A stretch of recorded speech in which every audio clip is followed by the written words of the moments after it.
4 African countries have had coups that have seen the ousting of their leaders.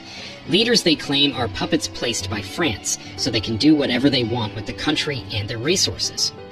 One may think they are wrong, but the fact that this got France angry and threatens to retaliate sends a message of what is really happening.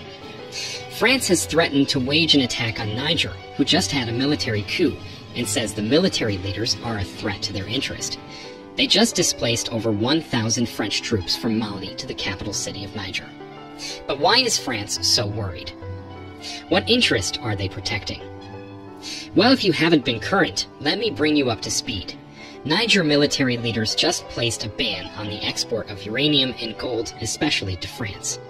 Uranium is a major mineral needed by France in its nuclear power plants. Uranium from Niger powers over 1/3 of homes in France, yet over 85% of Niger doesn't know what electricity is. Isn't that unfair?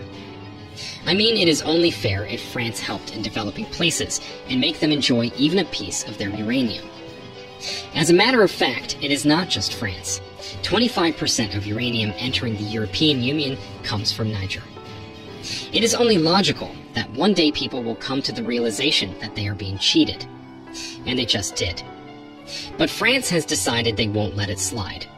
France says it will do everything to protect its interest in Niger. It will be important to note that the USA also has a military base in Niger, and also you can remember it is a NATO member too. And you know, whenever any NATO country is at war, other NATO member countries come to help. This is exactly what is about to happen. The military leaders of Niger's neighboring countries notice the pattern and decide to back Niger. Who are these leaders and what pattern have they noticed, and why do they back Niger? Well, if you've not been informed, Mali and Burkina Faso have also had coups in their countries taken over by the military leaders too. Mali is led by Assimi Goïta, while Burkina Faso is led by Ibrahim Traoré. These two are strongly in favor of France leaving all of French Africa. They also warned that any attack on Niger means an attack on Mali and Burkina Faso too. They warned France and the US that they won't hesitate to send in troops to back Niger. Other ECOWAS member states condemn this act, too, especially as the president of Niger is held hostage, and they demand that he be freed. They also gave Niger a 7-day ultimatum to let him go. As a matter of fact, Nigeria has closed its borders and stopped all trade with Niger. The economy between Nigeria and Niger has slowed as a result of this, and the people of Niger suffer already as the country's economy heavily depended on Nigeria.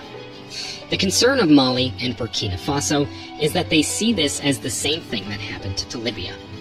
The fight starts with one NATO member, and at the end of the day, the country is at war with many NATO members. Can you see the similarity? Libya is in bad shape today because of its richness in oil. Congo is in constant conflict because it is so rich in natural resources and only one person is benefiting from this. France. Today, Niger bans the export of its natural resource and tit becomes a threat to France's interest. What do you think about this? Do you think Niger should continue trading with France for peace to reign? Do you think Burkina Faso and Mali should send in troops to defend Niger?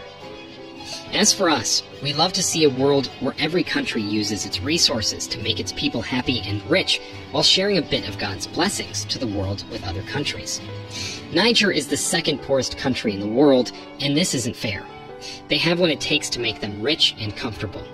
It is only fair if they got a share of that. Let us know what you think about this situation.